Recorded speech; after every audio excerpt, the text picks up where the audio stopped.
बॉलीवुड यानी उस इंडस्ट्री में जहां हमेशा हीरो को सबसे ज्यादा तवज्जो दी जाती है, वहां एक खलनायक ने अपनी ऐसी पहचान बनाई कि खलनायक शब्द का मतलब ही बदल दिया।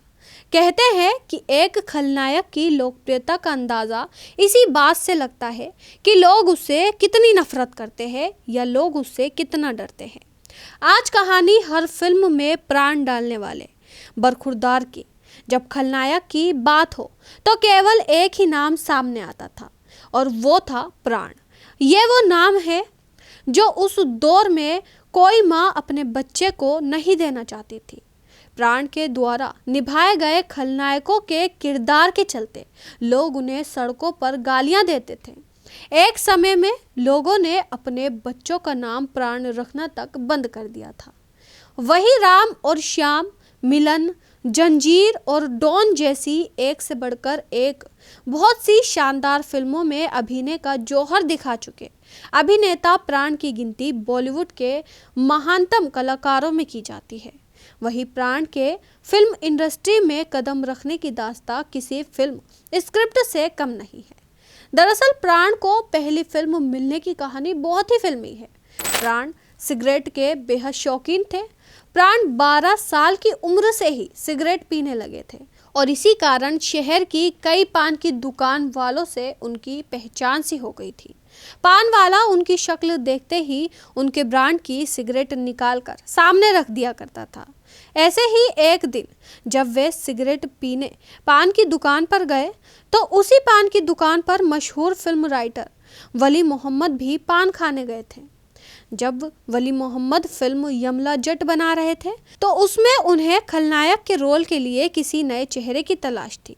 वही मोहम्मद की नज़र जब प्राण पर पड़ी तो उन्होंने प्राण को मिलने के लिए बुलाया, लेकिन अभिनेता प्राण ने वली मोहम्मद की बात को कोई तवज्जो नहीं दी। जब दोबारा दोनों की मुलाकात हुई तो वली ने प्राण को फिल्म में काम करने के लिए तैयार कर लिया। इसके बाद प्राण ने फिल्म यमला जट में काम और इसी कारण प्राण साहब वली मोहम्मद को अपना गुरु मानते रहे। वहीं आपको बता दें, यमला जट के बाद उन्होंने शौकत हुसैन निर्देशित फिल्म खानदान साइन की और इस फिल्म में वे मशहूर गायिका नूरजहां के हीरो बनकर आए और ये फिल्म सुपरहिट हुई और इस फिल्म में अभिनय करने के बाद फिर कभी प्राण ने पीछे मुड़कर नहीं देखा।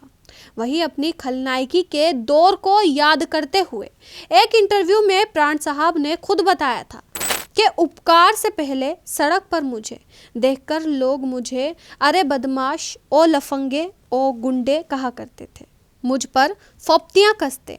उन दिनों जब मैं पर्दे पर आता था तो बच्चे अपनी माँ की गोद में दुबक जाया करते और माँ की साड़ी से मुंह छुपा लेते।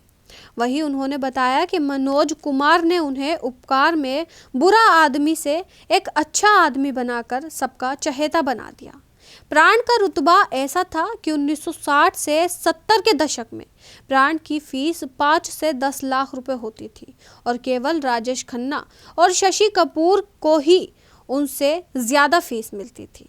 वहीं प्राण ने अपने शानदार काम की बदौलत कई बार फिल्म फेयर का पुरस्कार जीता और इसके साथ उनके बेहतरीन काम के लिए भारत सरकार ने उन्हें पद्म भूषण से सम्मानित किया।